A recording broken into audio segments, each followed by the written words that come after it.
Hello, everybody. My name's Milan Starcic. Welcome to Freedom Rising, a podcast dedicated to empowering individuals on the journey to personal growth, lasting serenity, and freedom from addiction. Tune in and join the movement. Your journey to freedom starts here. We neither represent, promote, or demote any 12-step program or organization. We are merely souls on the path of recovery with the desire to expand our lives and experiences and share them with you. Hello, everybody. Special shout out to Baron Von Boots. Wish you were here, brother. Hi, everybody. Welcome to the 114th Recovery Freedom Rising podcast. I'm Milan Starcic with co-host Bryant W in person. That's right. Today's topic is releasing the past. Can you share what this means to you, Bryant, and why you're happy to discuss this on my porch today? On the porch. This is a porch crawler. It's called a porch pod. I think it's a really beautiful topic and something that I think is a gift and probably one of the more challenging things in the process of staying in the present moment, which is where we seem to have the best ability to make changes. And so when I think about releasing the past, I had to be able to genuinely realize that the past is not something that I can change. And then the gift of the ability to recognize when that went well and when I lived in my values, and other times where I wish that I had maybe lived in a different way, but now I take, the positive lesson that came from that in order to be grateful for my life and not have pieces of it that I accept and pieces that I reject. It's more of like an all-encompassing recognition that these were necessary aspects of my journey to get to this moment on your porch, and I have to see the value in the entire thing. So that's why it's actually way easier than it ever was before. A lot easier to let go of the past and release the things that, I sometimes maybe get caught up on wishing were different. It's more of just a general acceptance to be where I am now. I love that. Yeah. And for myself, releasing the past, it's kind of like a continual process. Yeah. It's not like I got in the program and was like, whoa, here we go. There's some steps past released. Yeah. Like things that I thought were, gone. Some of them keep resurfacing. And, there's a lot of things that are painful in the moment that, I think keep resurfacing because I haven't absorbed the lesson from it. Okay. Like I've had a lot of things happen in my life that at the time were so disgustingly painful in my heart. And the lessons for them took a long time to come through. Yeah. And I think that life is like that. And so, I think that quite a lot like our defects or shortcomings, our past kind of get released at the time of the universe more than our own desired time. That's really interesting, and I definitely agree with that. Yeah. Yeah, I think that my previous statement, it's an ideal, but you can start to see how it is possible and that it actually is like necessary. Yeah, and I mean, like there's some things in the process of like our inventory and our amends, some of those things were released right away. Exactly, yeah. In those moments, and then there's some things that, like I'm about to embark on beliefs inventory, like I was telling you. Yeah. And I think a lot of those beliefs haven't been tackled in my moral inventory or my amends. And so, like when I listened to the person who was describing it, they'd been in the program a long time, but they couldn't figure out why there was still something going on with them. And what was that sort of source of discontentment in their life? And it was from these beliefs that they were carrying that no longer served their life at all, or maybe weren't even true at all to begin with. Well, yeah, and a lot of that conditioning is like it becomes natural, and you might not even know that it was actually either implanted into you and or created by you, sometimes just as a coping mechanism or a survival mechanism, or someone else that you depended on their coping mechanism. You know what I mean? Yeah. So you might not even realize that like something that seems natural to you could be, you know, a belief or some sort of misalignment with something that could actually be like fairly negative. Yeah, and that's it, you know. And for myself, I was somebody who grew up in a really bad bullying area. There was definitely a lot of negative self-beliefs that I've carried from things that were said to me as a kid. Yeah. That you know, that I haven't really fully dealt with, and when this person was talking about it, I was like, man, it was like that person was telling my story. No question. You know, and the way that it manifested in his adulthood, I really felt was similar to my own, and I was like, oh, like that could be like, well, a lot of that stuff still going on for me. So I mean, I think that, you know, there's a bunch of different avenues about releasing the past, and I think we're going to get into some now. Do you have a question to start off with? Sure. We have a second here. So my first question to you, my friend, is: can hardship in the past become an ingredient of acceptance and part of the process of becoming grateful for where you are now? Yes, I will say yes. You know, like an example I've talked about before on the show was that when I was 25, when I was 24, I built a place.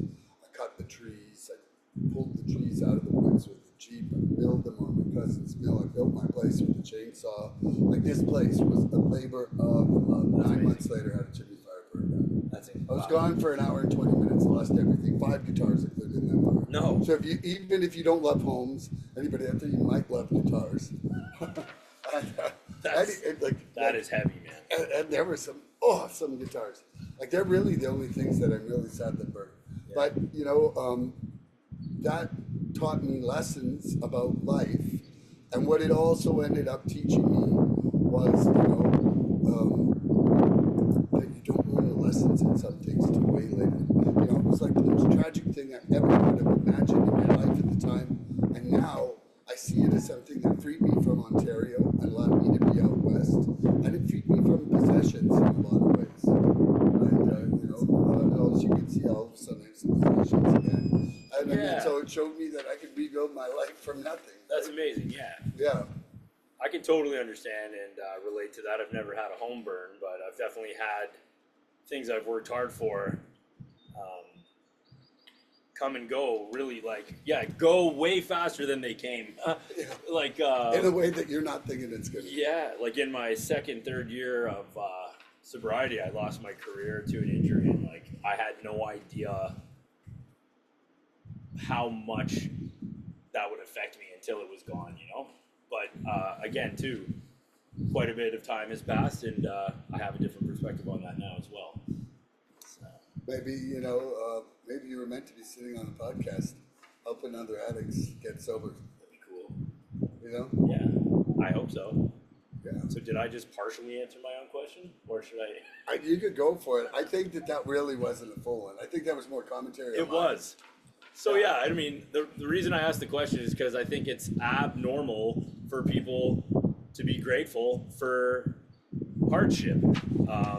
I think that that's something we don't talk about enough, and I think that it's something that requires a different perspective and change in attitude in order to have that capacity to look at things from like a more positive way.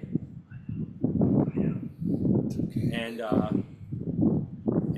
so for me, this very strange thing happened. So because it took pain for me to get to a point where I was willing to change, and like not just like change the way I think about things, like literally change my routine, who I was hanging out with, everything, you know, but how I look at things was an incredibly important part. So the very easy kind of like spiritual experience I had with that was that I recognized that in order for me to have gotten to a point where I was willing to change, it required a whole lot of pain and hardship. And then I became really, really grateful for the change, which means that I had to be grateful for what got me to the point where I was willing to change, which meant that I had to appreciate the hardship, which meant that I genuinely understand that I would never have seen life the way I do now and had what you would call a much healthier life if it hadn't been for like some immense and very long-winded pain. And that's why I'm grateful, and it required pain. So now I look at pain and prosperity as they need each other to exist. Yeah. In my opinion. Yeah, I think so. And I don't think you appreciate one without the other. Yeah. You know, it's like you don't know what the highs are without the lows. Yeah. You don't know what the laugh is without the cry. I fully agree with that. You also get a really good taste for like how limited you are when at a previous other like phase of your life, you're like pretty sure you knew what you were doing, you knew what things were, you knew how to navigate, you know, you were fairly certain that you had the answers to things, and then all of a sudden you're smashed with this situation where you are powerless, you have no idea what the solution is, and then you have to be humbled, which alleviates the the burden of what got you there, because the humility is what gets you in your foot in the door to the new solution. And then you realize that you were sort of ignorant at, like, not completely, but there's like a form of acceptance of like a limited sense of self, and you realize like, oh, I did not know what I know now. I did not have the answers to things, and you get a really kind of like beautiful taste for like what it's like to be a very limited person, but also understand that now you have opportunities that didn't exist before, you know?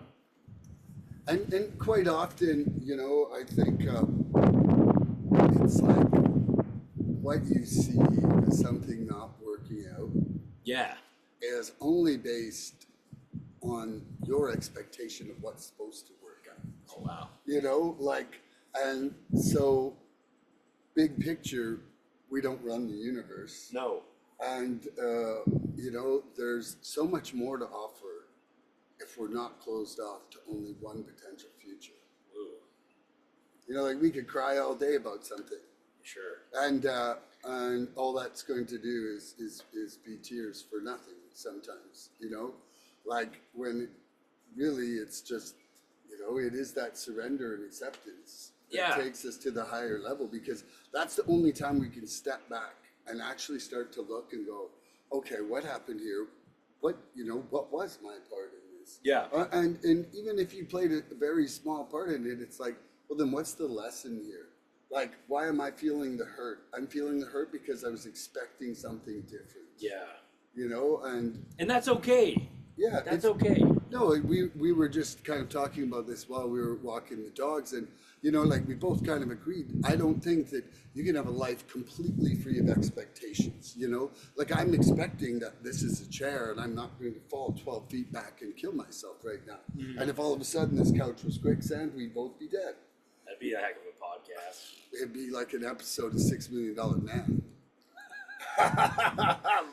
It's true though. Or like, Scooby-Doo. Well, we work hard for things, and like, you know, there's definitely things that go on where like there's a result that you're trying to accomplish, and we know that certain things, if they're done a certain way, should bring forth a result, and that's okay. But like when they say life on life's terms, that's a gnarly thing. And it seems so easy to hear that. You're like, totally. It's the same way it's easy to be grateful when things are going well. But when life on life's terms, that means that people you love can get sick, they can let you down, things that you've invested in can lose their value. There's things that literally are completely out of your control, and that's when that really comes through, you know? Yeah.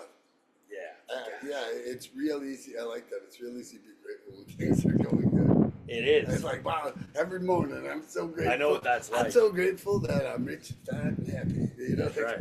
But it's like, when you're hungry, you're like, I'm so grateful I got a crumb of food, you know? Okay, I got a question for you here. Okay, you answered that, right? Yeah, I think so. Yeah, even if you didn't, look at the mountains behind us. We don't care. What part of your past are you still holding on to that no longer served the person you are becoming? Oh, Lord.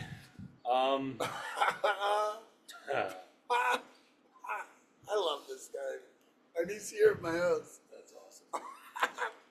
I think there's two things. One of the main things is introducing myself to people that I've known for a long time as I am now, which is actually like much more genuine and true. Whereas like as an adolescent and into my 20s, I still was, myself, but it was somewhat fabricated to fit into like what I thought the world expected. And, just like that social instinct, you say what you think people, not what they want to hear, but what you're used to saying. You're not trying to, in other words, like when I reintegrate into situations, family and friends now, people you haven't seen in a long time, you've done a lot of work, you've kind of like changed your mind about things, to hold that frame and not change based on that old habit, to like show up as someone that you now know you're not quite that person anymore. So holding your frame, being authentic and being true to the person you now actually want to be, and not giving up and caving into some of those old habits. Usually with family it happens. So that's one. And the other is the thought I have of myself, and letting that trip me up. And that goes back to that last question about like being grateful and seeing like the beauty in the hardship. Like I really do have to let that stuff go. I have to forgive myself. You know what I mean? Like I can still feel guilty or like attach myself to like an old story, and sometimes when things don't go well in the present moment, I'm like, oh shit, it's because I'm this guy, or because of or I've always been someone that doesn't really have great luck, and you can say these kind of not true and like somewhat disrespectful things to yourself. You know what I mean? And if I attach it to like the previous version of me where I genuinely did make like some pretty big mistakes, everybody makes them, but like these were more like I wasn't trying my best mistakes. These are when I was not trying my best. If I attach that story and I bring it into the current moment where I'm like having trouble, then I do myself a disservice, because I'm basically weighing myself down with like a dialogue that actually probably isn't true, and makes this current moment more challenging than it needs to be. So yeah, showing up as a genuine, new, content person around old relationships, and not falling into the old pattern of like who I thought those people thought I was then, and trying to be that for them. And then also like, graciousness towards oneself, based on previous mistakes and perception of current mistakes. Yeah. How about yourself, my friend? Okay, I'll ask myself the question again. Is your dog here? Or is that? Do you want me to check? I don't know. I hear something barking, but what parts of my past am I still holding on to that no longer serve the person I am becoming? Well, I would say for myself, probably expectations and levels of anxiety that I've been, kind of learning to release myself. Oh yeah, she went for a swim in the pond. Oh Yeah, but so I think for myself, it's been kind of having different expectations of how things are supposed to turn out, and learning how to surrender those. That's probably, one of the biggest ongoing lessons for me right now that will continue my whole life. But I do feel that really things are changing by leaps and bounds for myself. I'm trying to bring gratitude into every moment, which are those moments that I'm not feeling any gratitude. It's exactly kind of pulling gratitude into the opposite places of what Bryant was just saying. And I'm trying to see gratitude for that lesson that this hardship might become, or for the opportunity to practice surrender in my moment. And just by consciously doing that, I've had a massive shift for myself in the last couple months, and just really some semi-miraculous moments happen. Amazing. And I think before in my past too, I was fairly closed-minded to a spiritual life, and that's just not inside me right now. I'm feeling really open to it, and I'm learning a lot of stuff, and that's changing in a big way. Amazing. Yeah. I think that's my response. Pretty amazing. Hey? Pretty shifty habits. Yeah, I like it. I'm gonna ask you another question. You should. Okay, big dog. Okay. I can't believe I'm sitting here with ice. How did you come to accept the past as it was and move forward? What were some of the things you did, or some of the like meaningful ideas, or sort of like, yeah, what were some of the techniques and ideas that came into your awareness that helped you move away from the past? Because like I think before we really learned this stuff, we lived in past and future. Like presence was not a huge part of our day. So how did you really notice a big shift in not living in the past? Well, okay, so when I first came into the program, I came in when I was in treatment at Options, where you were actually working at the time. Yeah, shout out to Options, best treatment center ever. Pretty special But place. also shout out to Andrew Norman, by the way, just because, both Brian and I know Andrew, and it's like, whoa, yo, Virginia Beach Peach. Yeah.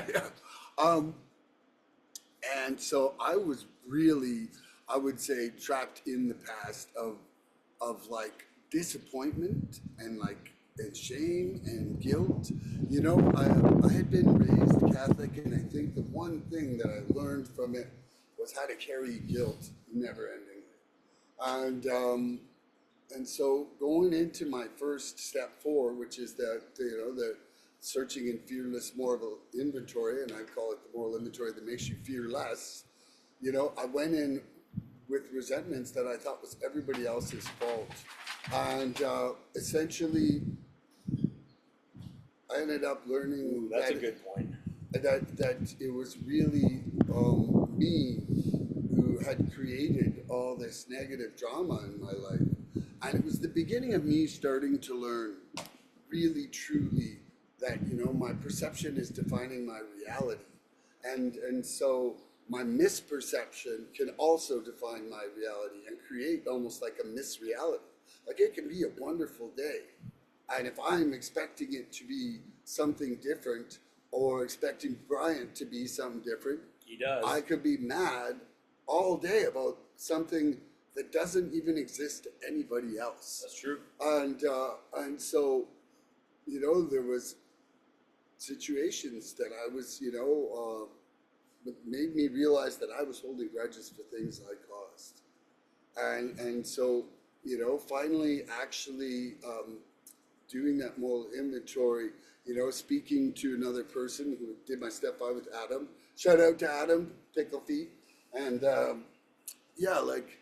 that was the first day in my life afterwards that I lived guilt-free. It really, I was in tears for 36 hours, dude. Yeah, I swear. But think about that. That's amazing. Amazing. Something had to have struck you right where it needed to. I know, it did Amazing. though. And that's amazing. It was like the first guilt-free day of my entire life. Wow. And so, really, I would say that it's been the step work and my conversations with other people in the program and my sponsor, and shout out to John. Whoa, Oh my sponsor God. ever. Honey, get over here. Get out of here. I'm so sorry. It's okay, dude, as long as we get the camera. It's okay. Okay. Yeah, we're good. It's fine. She's so bad for that, man. Lie down. Stay. Okay, picklehead. Okay, now you got to answer your question. Oh yeah, let me double check here. How did you come to accept the past and move forward? Okay, so I don't know how or why and how it happened, but I became like very clear, very similar but different. Like I knew somehow that holding on to guilt for any longer, I would be going against what the higher power kind of like had shown me.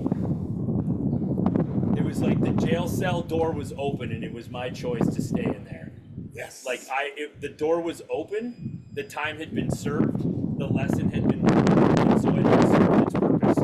The beautiful fact of the consequence of living outside of value, societal, individual, familial, basically like living outside of that, those values was what I knew instinctively without even needing someone to tell me I was wrong when I was wrong. or when I was living outside of alignment with what I knew was the right thing to do. So all those years of fudging that line, playing on this side, going over here, it's like, well, 6 days of the week I'm a pretty good guy, you know, but on Saturday night, as long as nobody finds out, I'm doing this.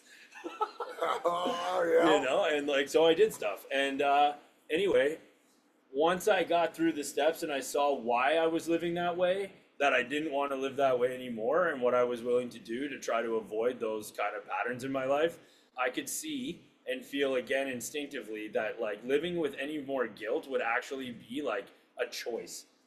It was no longer something that was just like in my consciousness. It was like, you will be choosing to pick up that bag of shit again, you know?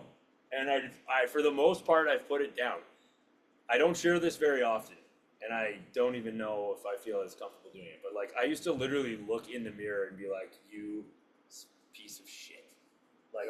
Like when I was like 18 years old at university, I hadn't even lived enough life to even be a piece of shit, but I felt like I was, and so I would speak very poorly to myself, and I just don't do that anymore. So that's amazing. Yeah. You know, and and that's a big change. yeah, and like it really did take trusting someone to like point out these less attractive parts of me without like fighting back or being like, that's your perception. It's like, no, that's true. Like all it took was being honest about that and then wanting to not do that. Yeah. The coolest thing this guy ever said to me is like, he had a list of things, I think I've shared this before, of positive things, of not so positive things. Lying, being inconsiderate, self-centered, whatever. Have you done any of these things? I said yes to quite a few of them, and I was like, God damn, I felt really kind of not great about that. And then he took out another list of a lot of good things, like, have you ever helped blah? Have you ever loved somebody this? Have you ever taken time out of your day to do this? And I was like, yeah, I do stuff like that all the time. He's like, yeah. He's like, you're not a bad person. He's like, we just want to stop doing these not so great things and do more of these other good things. Yeah. And he referred to it as esteemable versus self-centered. So like, this creates self-esteem. This is very self-centered, and it creates negativity for yourself and other people. Yeah. And once I could just see that clearly, and that I knew right away, if I don't drink, I'm probably going to do a lot less of this shit just off the bat. Yeah. Just for not drinking, right? Yeah. Because like I did a lot of things when I was drinking that I wouldn't do when I was sober. And so that's already like a pile of the shit that you can just toss out. And the other stuff takes a little more work because it's like social instincts, you know, societal things, family things, and it takes more time. But the guilt, I think, served its purpose is what the final thought on that is. Like, I was willing to finally let myself off the hook. Yep. Yeah, man. And when new things pop up, I forgive myself more easily or quickly. Yeah. That's great. Yeah. Pretty wild. It is wild. It's wild that we're sitting here looking at each other. It's different, isn't it? Yeah. I'm trying to pretend you're not 2 inches from me. How have you used your past as a reason to stay stuck rather than a place to rise from?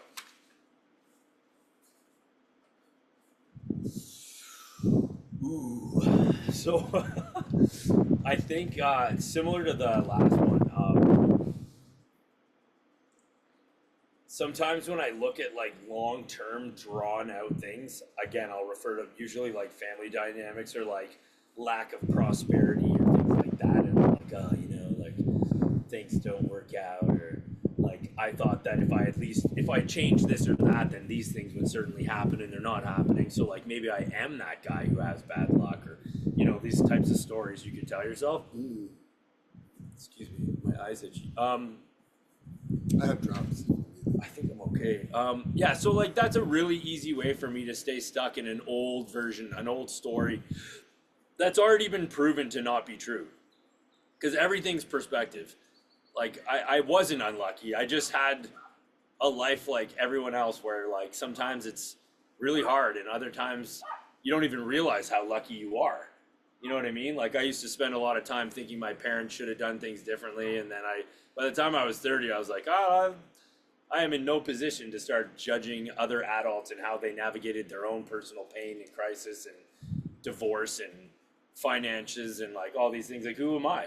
I basically looked at it like I know better. I would do better. And then it became very clear that maybe I wouldn't do better. Maybe that's the best that was available in in that person's capacity at that moment in time, and I'm like the poor son that got like injured in the kerfuffle, and it's like it's just not true. Like that idea of like things don't work out for me. It's like I've never not had food. I've never not had a place to stay. I basically usually have money for things that I want. I'm really lucky. Yeah. But if I compare myself to my homie that's like parents didn't get divorced and he's like a doctor now and he had a house when he was 25 and 2 daughters and no sickness, like maybe I am a really unlucky motherfucker. I felt like swearing. Go for it. Yeah, like maybe I am unlucky compared to that dude. Yeah. If I like look a little further away from that, very blessed, you know, I guess. Anyway, that's just one way. Like if I let that story come in that I'm unlucky or something like that, no way, man. That'll keep me stuck. That'll keep me way less grounded in the serenity. Yeah, it's funny, like how some moments you could slip into that old talk. Yeah. Where I'm just, this never goes. Yeah. And I'm like, oh my God, shut up. Get out of here. How have I used my past as a reason to stay stuck rather than a place to rise from? Well, I mean, okay, like basically for the last 17 years of my addiction, right? I was on that, fighting that step one, you know, that admitted that I was powerless and that my life had become unmanageable. I was certain I was powerful, and I was and I was good at managing. Hey. And I just kept doing it, and you know, so I was letting that memory of those moments when things were good with substance use. Sure. It was those were keeping me stuck. Good times. Well, like, or even not even the good times, dude. It was like it's like when you close your eyes and you think the feeling of an orgasm. It's like, you know, it's like it wasn't even a good time. It was like I get a good micro sensation. I get that. Yeah. Yeah. I mean, I hope everybody out there has had an orgasm at some point, because otherwise, you know, I'm still working on it. he's still working on it. Well, you know, but then, you know, it's nice when you can kind of wipe away the past, and you can just say, hey, like, you know, I don't want to be in that addiction anymore, but I don't have to, you know, be shameful or remorseful about it either. You can use it as a tool to help other people get straight, because you've now become part of the solution versus the problem. Sure. So, I mean, I think that's the real shift, is that instead of using that addiction to trap yourself, when you can finally surrender that addiction, you can use that addiction to rise and to pull other people with you if you want help, you know? No doubt. And like, isn't that the finest thing? So when I think about if somebody came to me with their hardship, like what's the most glaringly obvious thing that's like ruining your life right now? It's like, oh, I do drugs every day. It's like, we need to stop that. Yeah. It's like, oh, I drink every single day and I can't stop. It's like, okay, well, we're not going to get to the other stuff until that's gone. You know what I mean? So like, you have to use it as a process of elimination. And like, that's why we get so stoked about recovery, because we know that like there's this amazing stuff and this very valuable and like very important stuff on the other side of it, that's where the true value and like almost the goal is outside of your original goal, which is I can't stop doing this, I need help, you know? And it's like, I just have to stop doing this and everything will be fine. And it's like, no, not only do you have to stop doing this, but you have to stop doing all kinds of other shit too. Well, you got a whole pile of work to do once you stop. Yeah, but I think once you get the relief of the bondage of the substance and then the bondage of self, you see the value, so it makes you hungry. Like you've been talking about, this guy's done over 100 episodes of a podcast in his, you know, year and a half of being clean, and he's like already bringing in all kinds of other people that are having the same freedom, and it's like, what a gift, man. So the reason I mention that is because like there's something that keeps blowing that wind in your sail. Yeah. It's like you're not just sitting around being like, life with drugs, life without drugs. It's like there's just so much more, and then it like really just pushes you to learn more. Yeah, it's like an upside down pyramid, where it's like once you know, like first thing is stopping with substance, and then every time you go further up, it becomes wider and wider body of knowledge. Oh, there's my beautiful daughter. She's not on camera, but we love you, daughter. Yeah. Beautiful. Do you have another question there, Mr. BW? Yes, I do. I dare. I don't know if this is the banger. Oh, yes, it is. Whoa, the banger. I mean, it's pretty blunt. If you could live this exact life again, every detail, would you? Like from start. Yeah, like the bullying, the addiction, everything. Like, if you got a chance to literally replay this life, would you? Sure. That's great. Sure. Yeah? Yeah. Okay, Yeah, tell me about that. What do you mean? Go on, tell me why. Why? Yeah. Because Or we could just leave it with sure. No.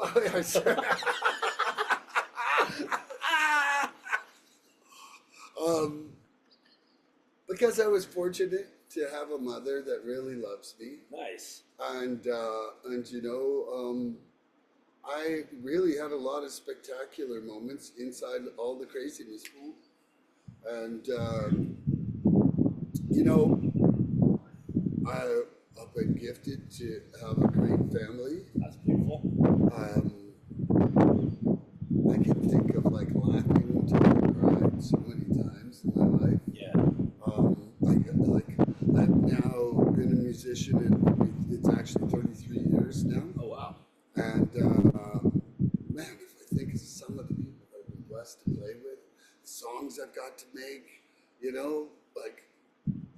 the only thing is, I got to say, as soon as you say that, it's like I'm already trying to fix it. Yeah. But that's why the question's interesting, because it has to be exactly the same. And you know what though is that I think that I absolutely would. Well, I sometimes I'll sit there if I'm tired, and I'll just like rewind through my life and like laugh and think about things, and I don't I have regrets. Okay. I have regrets about actions that I've done, but why wouldn't I want to go back again? Yeah. It's amazing. Yeah. I'm glad you said that, because I've heard a lot of people, and I think I've said a few times, like, I would never want to relive between like 16 and 28. Like, oh my God, so painful. But also some of the juice, like the real juice was in there. Yeah. Like, that's where I mucked a bunch of juice. I don't even know I have no idea what I just said. So a couple things come to mind, because when you're honest with yourself, you might realize, I don't think, unless I pretend I have the wisdom I have now, prior, like when I was 16, which you wouldn't have, that you would probably make similar decisions, which means that, like, even if you were given a chance to fix it, you probably wouldn't, because you didn't know. You would do similar things. Like I always said, I have a beautiful sister, and there's been a few times, like, oh, this and that about her, but the reality is, if you were her, you'd be her, and you'd do things the way she does them. Same way we did things the way we do them, and somebody else would probably do them differently. So it's like, if you're really, really honest about it, you probably would live in a very similar way. And then if you actually, like you said, have like some things you're really grateful for, and you see the value in the entire process, I too would do it again. It would be like a free 53 years. I would do it again. It'd be like a free 53 years. Well, and if we're lucky enough to, if we were ever to redo it, we know that there is an end. Not only are we going to die, but like we did get sober and clean. No, but we wouldn't know. That's the whole thing. Well, we wouldn't know, but at least we do know. We do know going you into wouldn't it. know. I know. But so that's why I would do it again. If I didn't get sober, I probably wouldn't do it again. Yeah. I don't think I would. I think if I stayed alcoholic, like active the whole way through, I probably would say no. But because there's a solution, there's so many places I've been that I loved. Yeah. Like that almost don't even exist in the same way anymore. The smells. Like just parts of Europe that are so different, and like Utah back in like the 90s. Crazy. Like, man, like absolutely. I would absolutely do it again. And I survived. Yeah, exactly. I survived. So whatever hells I went through, I'd do it again. Yeah, I'd love to fudge. To do it again. I'd love to fudge a couple things. Oh yeah, of course, but But I would do it again. Me too, but like, you know, then like I would have been like $100 in the bank on Apple stock in 1981. Or like, yes, I will go to that dance with you. Yes, I will go to. Oh gosh, don't even go there. But those, woo. Okay, what would it look like to honor your past without letting it define your future? I think I'm doing it. Okay. Yeah, I think every day that I. So tell them what you're doing. How do you honor the past? What was the part about the future? Without it. What would it look like to honor your past without letting it define your future? Yeah, I think that if you do have the courage to make, bolder, like I think one of the things we do a lot better is that we get out of our comfort zone and we don't use like self-destructing substances to like navigate situations, like social situations and things. You kind of like take life in a more honest way. You don't like fake something to try to get ahead in life. Like you don't manipulate yourself and other people in order to like see if you can attain something that you otherwise know you wouldn't, without like warping reality. You know what I mean? Like for me, honoring the past is like making decisions that scare me and hoping that it will bring a future that is something I'll be really grateful for, see the value in. Like the past can be similar to some of the other thoughts. Like the past can be just what it is. It's something that I've already done, people that I've already met, pain and joy that's already passed. And it's like an absolute pleasure to still be here and like have the courage to like try to live today to the best of my ability. And I think that's how I'm honoring the future, because it doesn't exist. I'm actually doing it right now. Like this moment, coming here today, doing the stuff I had to do to be responsible before I came here, and how I continue through the rest of this day is literally putting one stone on my path to whatever you call my future. Yeah. It's all good. Yeah. Oh, you were done. You just like dropped the mic and looked at Johnny, and I was like, oh, he's pausing. Yeah, I think that's it. Like, okay, yeah. Because I think honoring the past is not living in it and like enjoying the day, and the only way to have a better tomorrow is to treat today with respect. You know? Yeah.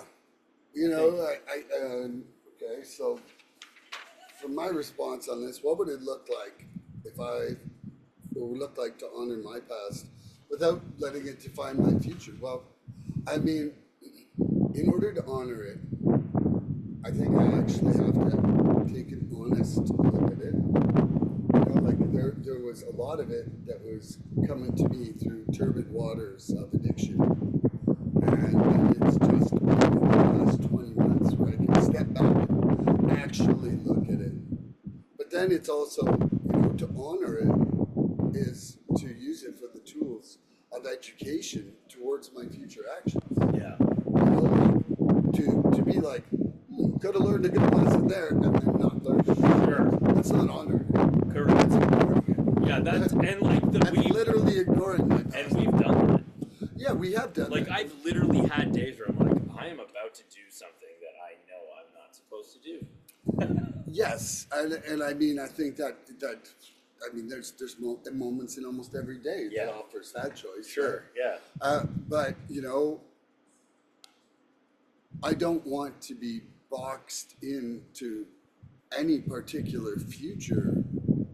That I want to be living a more fluid life where I'm actually present in the moment, making decisions based upon this moment, not upon shame, not upon guilt, or not upon fear and anxiety.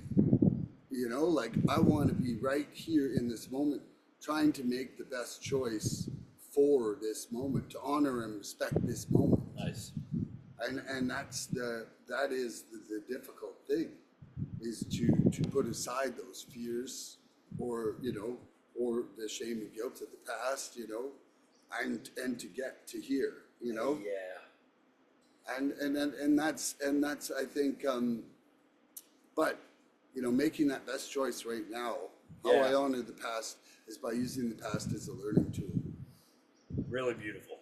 Yeah. You know what's kind of interesting too is like I just did like a very quick little in my mind. It's like a year ago, this was our future. I mean, yesterday this was our future, but like this was our future that we didn't know, and like every decision, I say this to people sometimes, and it either makes them happy or very sad. And usually when they say that makes me sad and you're sitting beside them, it's not a good sign. But I like to say to someone, every decision that you've ever made in your life, every single one, and every single decision I've ever made in my life has led us to this moment. Yeah. It's amazing. It is the ultimate, like, fork. Well, like there's Fork. yeah, and like millions of things. You know, and like, so I've said that to some of my pals in the past. They're like, that's kind of depressing. What do you mean? We're hanging out. Like, we're together right now. This is great. And they're like, no, that's kind of depressing. You're defined by your good and your bad decisions. Yeah. But I mean, it just sounded interesting, you know? Like, I think sometimes we put so much on, like, every little thing, and, like, so many decisions that you don't even realize are end up having weight or make you become insignificant, you know? I just, you know, I used to kind of catch myself in anxiousness of anticipation of work. That makes sense. And what I found out was the more I was worried about something, almost every single time, the more it was unfounded. I agree. Like, and so, well, I started, you know, literally having an internal dialogue where I would be like, okay, stop worrying, because this is probably going to be away someday. Yeah. And like, even if it's not, this worrying is just adding to the shitty part of the day. Well, yeah, you can totally see how unnecessary the anxiety part can be. Yeah. But then there's times where, like, I went through a long period of time where, like, it didn't matter what I did, I was anxious. Yeah. It didn't matter what I told myself or how well I was doing. Lie down, baby. Lie down. It's too hot over there. Okay. I'm not sure why she can't just relax. It's not real. She's probably living in the past. Yeah, we're anxious about the future. Yeah. Is it question time? Yeah, you got to shoot one at me. This might be my last round. Yeah. Okay, so what's the best technique you can use in the present moment, or what are some of your best techniques you use in the present moment to release the past? Talking about him.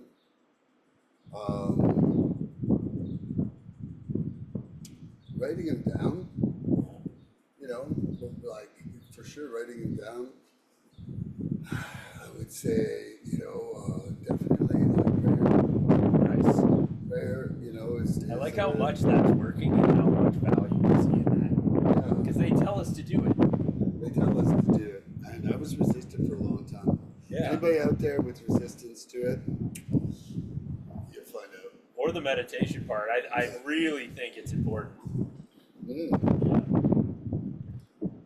Because that's how you get to know your mind and how much your mind is playing a role in, like, how you define yourself. Well, you know, it's funny too, is the program is also like, you know, that untethered soul book. I found it. And when he's talking about that, you know, that voice that you listen to that really is wrong all the time. Like, you know, it's like naturally self-destructive. I don't know what that is. Yeah, and so for myself, it's the voice that would tell me to stop exercising. It's the voice that would tell me to, like, oh, you're close enough, turn around, like, you know. Sure. And now, when that voice comes on, I'm like, oh, that's the fuck you voice. That's what I call it. I'm like, because I tell it, fuck you. And I just keep pushing through it. No doubt. Because I just don't believe it anymore. You have to eventually push back, yeah. Yep. Or decision back. Yeah. Like, you make decisions anti the anti. Yeah. It's like George Costanza doing the opposite of everything he thinks. I think. Yeah, and it was like George led a better life. Even though it was only a TV show, could have been good. Hey, George is... You got to answer. He's an archetype. He works in latex. What is that? Vandalay. Vandalay Oh, yeah. textiles. Yeah, so for me, I think a technique is, like, actually just trying to be present, not letting the mind wander all the time. Forgiveness, I think, is one of the most amazing things, man. Forgiveness is a way for me to stay present and not stay in the past. Because it's usually like something someone said. I can't believe that person said that to me. Like, how could somebody possibly say what that person just said to me? Yeah. What are you gonna do about it? Yeah. You know, your only options are to like distance yourself, be assertive and say something back, or let it go. Yeah. Those are your only options usually for most things. Same thing, my job. They don't see my value at work. Okay. Yeah. Are you gonna say something? Or are you gonna talk about it every day you get home? Or just like, you know what I mean? So, Yep. I don't know, forgiveness, acceptance, forgiveness, prayer, and meditation. Yeah. And the odd soda pop. Ooh, soda pop. Carbonated water. Serenity doesn't come from the devil. That's right. Okay. When did you do this? I'm not telling. Okay. Okay. So, are you ready? Yeah. Okay, these are now lightning round. If you Oh, have wow. questions, okay? Yeah, give her. And I'll make noises. Okay. Well, you got to make noises when I yeah. Okay. How has clinging to old pain or shame blocked you from experiencing true freedom in recovery? Yeah, that's amazing. That was basically like, with that, whether I knew it or not, I actually lived in a form of insecurity almost at all times. My perception of who I was to myself, I think, was I don't have no problem admitting it now, but I had a very low opinion of myself. I didn't show that or say that, but my actions suggested that. And I now, under a microscope, I had a low opinion of myself. I had low self-esteem. I required other people's approval in order to feel okay about myself. And when people didn't like or didn't accept me, I took it very personally. So take the thorn out. Don't make things so personal. One of the coolest things I realized, just maybe that person has their own issues, their own insecurities, their lack of spirituality or whatever, all those different things. It's probably not all about me. No? No. Oh. One of the greatest things that anyone ever told me is that I wasn't that important. It was very painful, but but it worked. Yeah. Yeah. How about you? How has clinging to old pain or shame blocked me from experiencing true freedom and recovery? Well, I think it has kept me from self-acceptance at some point. Oh yeah.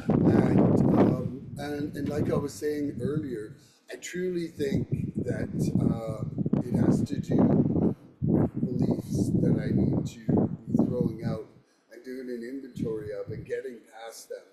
I really think that from that bullying, I really feel that insults have been propagated by my mind echoing them. Yeah. And that's on me. I'm not saying that those people are still around in my life. I'm just saying that they planted a seed and I've grown a freaking forest. No doubt. Yeah. That's really well said. Yeah. And so it's something that I need to address, and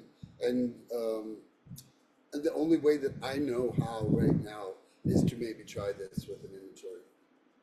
Really, that's the only way that I see for myself, because it was been the most freeing tool for me so far. Do an inventory and then try to surrender this. Yeah. Work on praying and surrendering it. Right. Amazing. Okay. Okay. Here we go. You ready? What spiritual principle can you practice today to loosen the grip of guilt or regret?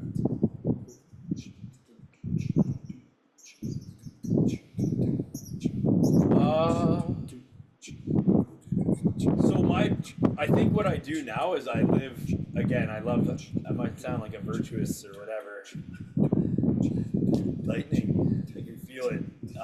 I try to live very, very close to as well as I can so that I don't create new guilt. You know what I mean? As long as I think I'm trying my best, or I'm a lot better at understanding my part in things and understanding where I have it's I can't help what other people choose to do, man. If I'm in a dynamic where there's two people and there's something that has to be done and there's clearly what we call a proper way to do things. I mean, we can all have a bit of a different idea of what that is, but genuinely we all kind of have a bit of similar ideas of what's good. When I do my part and they don't, understanding that I'm limited in that area, and then living to the best of my ability so that I don't create further guilt. Right now. Yeah. The pile from the past, we'll chisel away at it. but I don't want to add anything to it. Yeah. I really try not to. How Yeah, about the you? power from the past is much diminished. Okay, Yeah, it's so big enough. what spiritual principle can I practice today to loosen the grip of guilt or regret? And forgiveness. Forgiveness, Yeah. man. Like there, especially self-forgiveness. Overall, like I mean, I would say that I have forgiven so many people for things that I won't forgive myself for yet. For some reason. Oh, that's so interesting, man. Yeah. That's so interesting. Yeah. It's just crazy. Like, I'm like, man, I'm letting them get away with murder.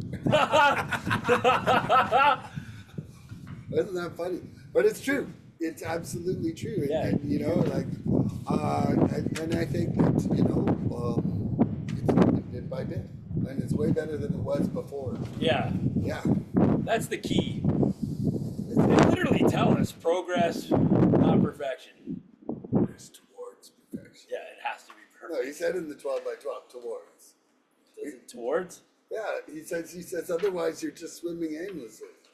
That can be fun once in a while. Like an amoeba.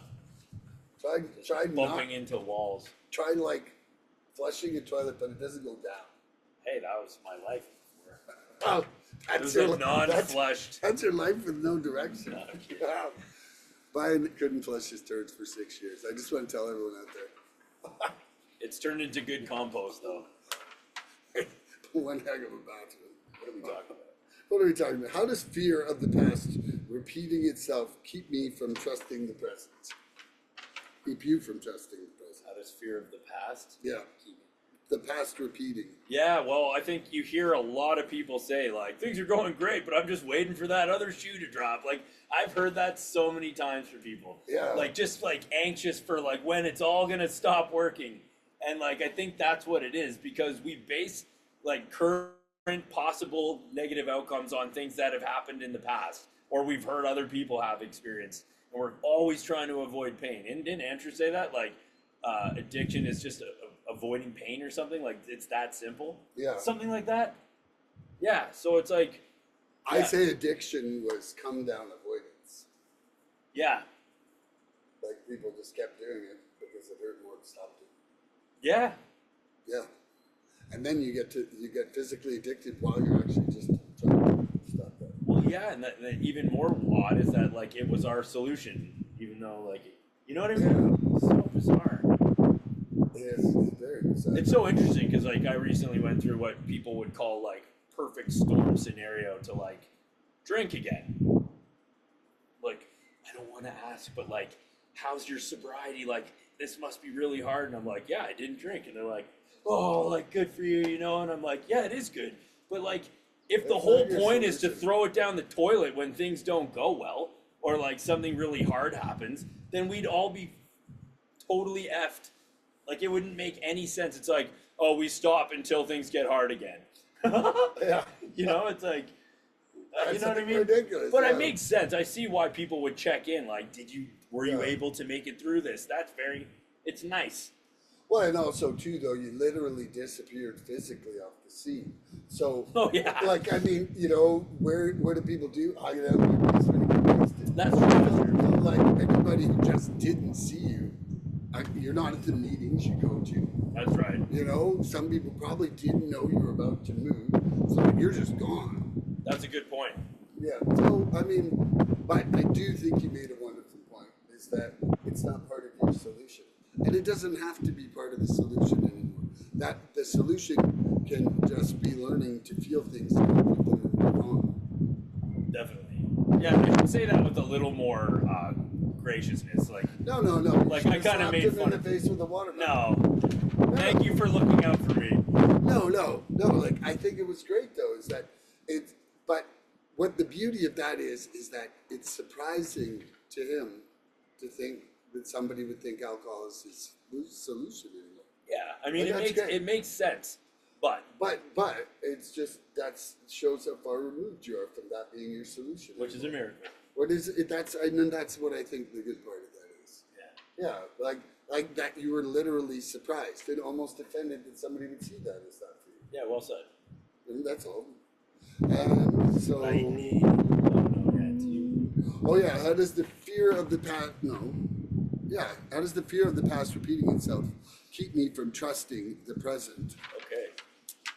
You know, it's really funny. I mean, I had 3 using dreams since I've been straight. Oh man. And I was crushed. Yes, dude, it is I crushing. was crushed. Like the thing is that like in my daytime hours, I've never even had a compulsion to use, and I've never even at all felt like it. And like, and then when those happen, like, and I was like, I just ruined it. Like I'm like, what do I like? I remember waking up from one going, what do I do with the podcast? Like I was like, Yeah, like I am a. hey Brian, host it for a little bit. Yeah. I'm going to detox. Yeah, apparently these 100 episodes was all bullshit. Apparently it didn't work. Well, be careful, because not you, but Yeah. in general, like these things do happen. It does happen, but you know, Yeah, it's really the dream. The dream relapse is as real as like you really feel it. oh my god! Like it's very real. It ruined the whole day. Like that feeling of That's so disappointment and interesting. sadness. Like I was like, I woke up and was like, it felt like I hadn't slept, and I was just like, oh my god!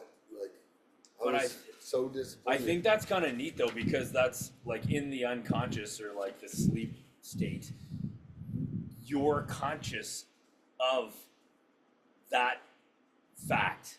Like, you know, like you're kind of absent. It's happening in your sleep state, but like you're like, you have a genuine, very real response to what it would probably feel like if you did that.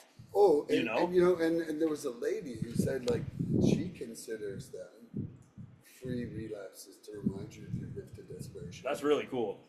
I had a bunch of them. Yeah. Yeah. And every time, same thing. I was just like, no. Yeah. Like, That's crazy. yeah. I know. And they all had a weird thing where it was like, I never actually got to use the drugs. I knew that I had taken them. Oh. And yeah, like it was just the deed was done. You didn't like get to, I you didn't didn't go even like get- I floating didn't down get- a river. I didn't get any positive Yeah, sensation. yeah. I didn't even get any rush from anything. All I did was get the loathing and the anxiety. The guilt. I just got the loathing, and I was like, boy, this is great. Yeah, that was not worth it. I was like, it was a great thing to not want to go back to. In what ways have you allowed your past mistakes to become your identity? And are you ready to release that? Yeah, I think that's the main thing that prior to doing this work, I was those things. I was the lifestyle and like the story I told myself and like how I allowed other people to reflect back to me. Like there's this little thing I've joked around with my sponsor about. It was like, we want people to see us the way we want people to see us. So it's like a double whammy. It's like, not only are you like caring what other people think, but you're also like trying to invest in how they think of you. Right? Yeah. Like it's a weird double take on control of like perception of self. So I don't know, like again, back to that idea of like forgiveness and like the guilt playing its role up until the point where it's okay to like let it go because it served its purpose. Like I no longer identify with the mistakes I've made. I just see them as like, those are things I did. I'm not doing them anymore. That never was who I was. It was something I was capable of doing. And that's really important because that's a huge part of letting other people make mistakes and not being so shocked. It's like, oh, I can't believe they did that. It's like, oh yeah? Like maybe like 3 or 4 years ago I did that. You know what I mean? Yeah. It's like, well, now that I'm not doing that anymore, it's like you quit smoking. It's like, smoking's disgusting. It's like, yeah, but I did it all day long for 15 years. Yeah. It's like, no, like let's not be too wildly out of like, you know, in shock when people do things. It's like billions of people are all learning these lessons in spontaneously coexisting. Somebody else is reaching down to pull somebody up, and someone else is dropping someone from above, and someone that you thought was below you actually helps push you up. Yeah. You know, it's crazy. Like it all works. So yeah, just being mindful of that. Like I'm not those things. And if I make a mistake today, it's like, okay, what was going on there? Like, why did that happen? Like, what were you feeling? What were you scared of? Why did you make that decision? You know, what were you trying to avoid? Or like, were you fooling yourself in an attempt to acquire something by acting that way, knowing that that's like not the way to go about things? You know? Yeah. Yeah. I love that. Thanks, brother.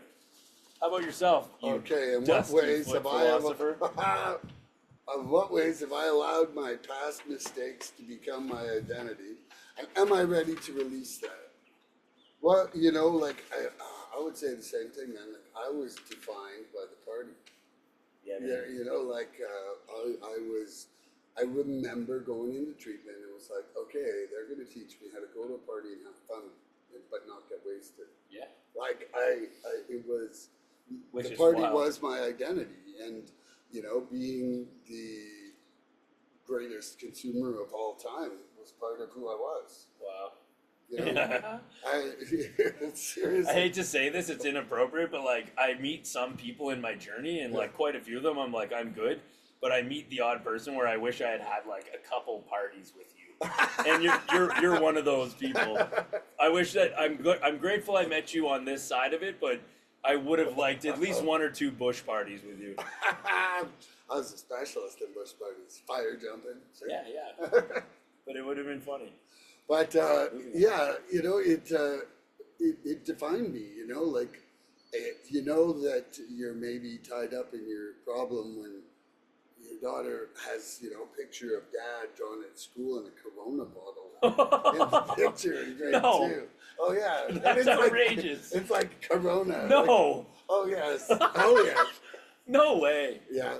So and I'm not saying that with pride. It was like, I'm sorry, I laughed quite hard. No, but it was That's funny. really funny. It was funny. So it's just not something to be proud of. No, it's not. But like, But it just shows that, like I literally was identified with it. Yeah, you were.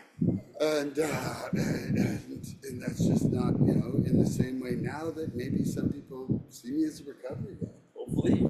Yeah, I think some did. Oh, absolutely. I think some I would say did absolutely. For sure. And that's the beauty of it, though, is that we have the power to change. We have the power to rewire our brains. The neuroplasticity is beyond incredible in our brains. Dude, nothing could be more beautiful than when everybody knows something about you and you do something about it. That is where we stand on our 2 feet. We don't crawl. We don't have to be the thing that we know that we were. There was a reason why. It's like, oh, I wish they could just get their act together. It's like, yeah, well, they will eventually, hopefully. And if they don't, that's another very important detail, because a lot of people don't change. Yeah. They don't. Yeah. I've lost people, friends and cousins and things and uncles, 30 years old, 39 years old. They did not change. They didn't, you know what I mean? Yeah, like I'm just happy that I found the solution before I died. Yeah, and again, it's not because like I'm okay because I did and that other person didn't. It's the only fact of that is that not everybody does. So instead of trying to be this perfect person that never had these things, it's like we do have them. Yeah. Like I remember when I finally realized, and this is kind of strange, like the way it sunk in, it alleviated me of taking so much responsibility for the alcoholism. It's like I recognized that I was sick. Like this is sick. Like this is something more than just me not being able to figure this shit out. Like I was actually unwell. There was something wrong. Yeah. And I needed help. Yeah. It was like the first time in my life that I actually like stopped holding myself. I mean, again, we are responsible for our choices, but like it was more than that. You know what I mean? I needed help. Yeah. Like I was unwell. Well, and I think that, I don't think people should be unaccountable for things they do inside their addiction. No. But I definitely think if amends are made, they shouldn't be defined by that past either. I couldn't agree more, and that's sort of exactly like the what we're talking about. It's like, it happened. That's not who we are, and we have a choice to change that. Yeah. Thank God. But I think that the only way that we really, the only way that we're really free of it is by living that amend. I agree. Our talk is as cheap as, I'm not going to say, but I was going to say, anyway, our talk is cheap. I'm looking forward to hearing that when we're done. Yeah. But I just think that I agree. if you don't change, then you certainly are defined by your past. It's a really interesting thing because it is an ideal. Like, Yeah. but it really is like something that needs to be Like done. if you're a thief and you steal every day, and then you keep stealing, and I see you 5 a.m. tomorrow, and it's a new day, but I've never seen you a non-thief, I'm going to define you by the past. Yeah, probably. I'm not probably. 100%. You will, yeah. You'll probably be like, oh, he's up at 5 trying to steal my car. Yeah. Like, I agree. yeah, it's kind of a funny thing. Well, and I know there was a chunk of time because I gave a very honest effort to get sober in my early 20s, like full-blown effort. And at like 28, I was like, yeah, that was just me overreacting. I just needed to have a little self-control. And like a year later, I was on my hands and knees like, please help me. But like the point is, I think it does take time. You can make amends and say like, you know, I'm really sorry if I harmed you. This is what I've learned about myself. I will not be doing that to you again. But like, I really do think that people probably thought in the first year or so that I was just taking a break. Hello, wonderful daughter. I think there probably was a perception on behalf of some people that knew me well that thought, yeah, he's trying again, but like, we'll see what happens, you know? Like, I think you do need to take a pretty good jaunt into the new life before other people come around. Yeah. Back to that defining you as the thief, you know? Yeah. Yeah, and that's okay. I think so. Okay, last one I'm going to say here. Okay. How do you know when you've truly let something go and when you're still secretly feeling it? Well, for me, a good indicator is if I can be honest about it. You know, if I'm hiding anything, that's probably not a good sign. But how do you know if you're hiding it from yourself? Okay, ask me one more time. Okay. Sorry. How do you know when you've truly let something go and when you're still secretly feeding it? For me, it would be that I'm not thinking about it anymore. Yeah, like the whole thing to me is in the mind. Yeah. If I'm playing with it up top, or I'm justifying it, or I'm juggling it, or renegotiating it. Also, too, like I've been known as someone that like talks things out quite a bit, like maybe more than the average person needs to. Mm-hmm. Like I might go to 3 or 4 people and share my thoughts and get some feedback before I'm willing to finally let something go. Yeah. But yeah, it's usually if I'm talking about it or thinking about it. Okay. Because like I say often, like some things used to eat my lunch. Like I couldn't handle it, I was too much, or I would overthink it. And those things literally don't exist in my mind anymore. Sometimes they were circumstances, sometimes they were scenarios, sometimes they were people or things I had done, and I just don't think about them anymore. So if I'm thinking about it or talking about it, it's probably hasn't been fully dealt with. You know? And you know, and I think for myself, I really like what you said. Like I agree that if I'm talking about it or thinking about it, I haven't let it go. But you know, even if it gets brought up, if I still have a strong emotion attached to it, That's a good point. I know I haven't let it go. That's a good point. What's the Like the feeling sometimes with it? some stuff comes up that I used to be so mad. Yeah, sure. Like I'm like literally at that point of neutrality or even sub-neutrality where like I don't even have a care about it. You know, like it means absolutely nothing to my present moment. And there's just some stuff where it's like that name and Yeah, it's still in there. yeah. I totally So understand. yeah, I definitely have an emotional part. Yeah, what's connected to it? Yeah. So this is like the first live episode in 114. Pretty neat. I'm glad we did it. I'm glad you came by, man. Yeah, man. Yeah, It was really nice. It's been amazing, and you guys, you probably won't see Brian until not this Monday, but the Monday after. He'll be back with me and Scooter Von Bear and Van Boots. Shout out to Scotty because we love it. Boots. Yeah, the Boots there. And the Virginia Beach Peach. Love you. Okay, well, tune in next episode, everyone, for more recovery fun. Bye-bye. Take care. We love you. Anytime. Please help us help others. If you'd like what you've seen here today, please subscribe and share this podcast and help us get to 100 followers. We're looking for interaction with our audience. So please email recoveryfreedomrising@gmail.com or contact Milan South Okanagan Starcic on Facebook with questions, topic suggestions, or just comments. We'd love to hear from you.